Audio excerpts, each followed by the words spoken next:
Romantic ആണല്ലേ.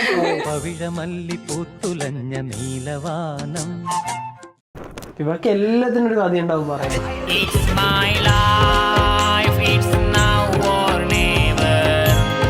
ഇല്ലടാ 15 രൂപ പപ്സിന്, എന്റെ 12 രൂപയുള്ളൂ.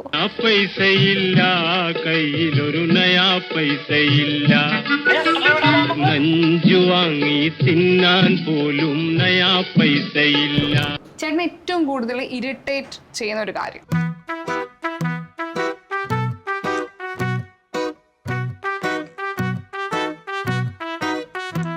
അവിടെ ഈ ഒരു കലിപ്പനാണോ?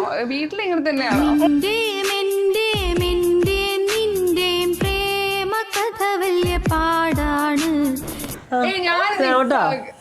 പിന്നെ അതാരാ അങ്ങനെ ഒരു കോഴി വിട്ടത്?